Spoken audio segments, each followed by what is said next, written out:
As we hit the home straight for the final time this week on the Flow Sports Fix, it's time to settle back, get our ticket and get on board with court. All aboard the Sports Express, your ticket to sporting news. Well, Eddie and Kochie, they are both getting ready for a bit of a showdown. Apparently, good old Eddie McGuire is threatening Kochie at the moment to take him to federal court. And this is after some documents have now emerged. And it's all surrounding an argument that's been happening since, I think, Port Adelaide pretty much entered the AFL.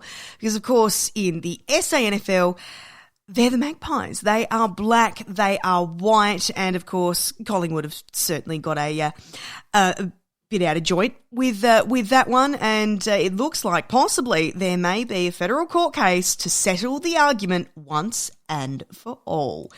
While we're on the topic of AFL news, the governing body of AFL have warned clubs, especially due to COVID-19, to risk player travel at your peril. So from now on, if players head home for a holiday, to see friends and family, or for whatever, and then that region becomes a COVID-19 hotspot, the AFL will not help them with exemptions to play when they get back. They can travel at their own risk, and if something is to happen, then essentially it's kind of your problem to deal with. In Olympics news, and every single Aussie athlete will get vaccinated. Yes, they have jumped the queue, but it means that, well, essentially they're no longer playing Russian roulette, really, when they go to the Olympic Games in Tokyo. So there's expectations that there'll be athletes there carrying the virus.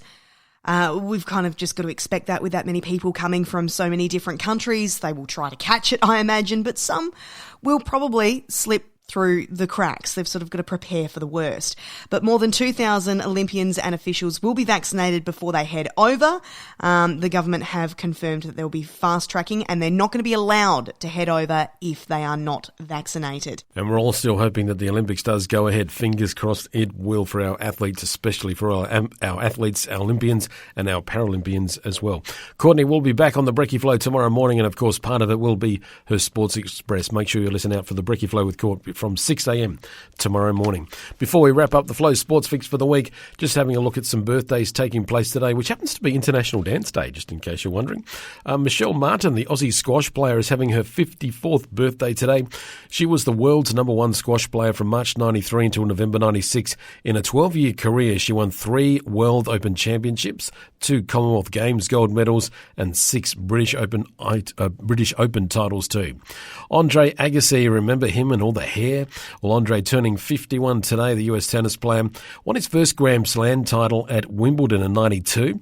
In 03, he won his 4th Australian Open title. He also won 2 US Opens and a French Open. He is also a 1996 Olympic gold medalist and finished runner-up in 7 other Grand Slam tournaments.